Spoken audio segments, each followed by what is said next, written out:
Un amas de vélos enchevêtrés, signe de la violence du choc. Ce 5 juin 2024, avenue de Coligny à La Rochelle, un groupe composé de 12 enfants et de 2 adultes se rend dans un parc à proximité.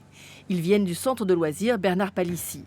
Soudain, une voiture conduite par une femme âgée de 83 ans se déporte et percute les cyclistes. J'ai entendu l'impact de la voiture contre une voiture en stationnement juste devant chez moi.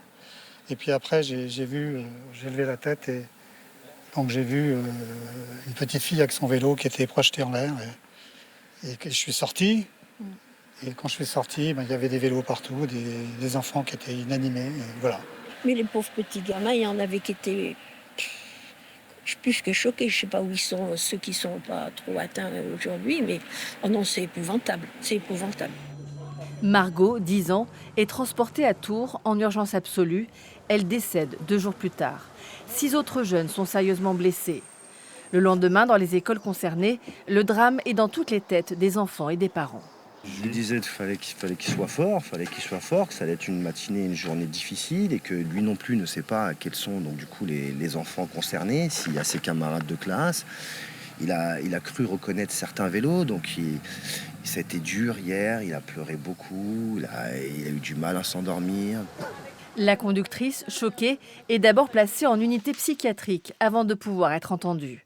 En parallèle, les enquêteurs explorent chaque détail. Nous allons faire une expertise automobile du véhicule qui a été saisi. Nous allons continuer à entendre les différents témoins qui se sont manifestés, parfois pour prendre d'ailleurs plus de précisions sur leur premier témoignage. Nous allons vérifier le parcours de ce véhicule. Est-ce qu'il s'était comporté de manière anormale avant la collision ? L'octogénaire est finalement mis en examen pour homicide et blessures involontaires aggravées par un délit de fuite.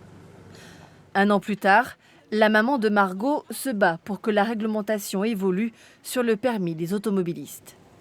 On achète une voiture, quand on a le permis, on la conduit et clairement, il y a une obligation de contrôle technique du véhicule pour savoir si le véhicule est encore apte à être mis sur la voie publique.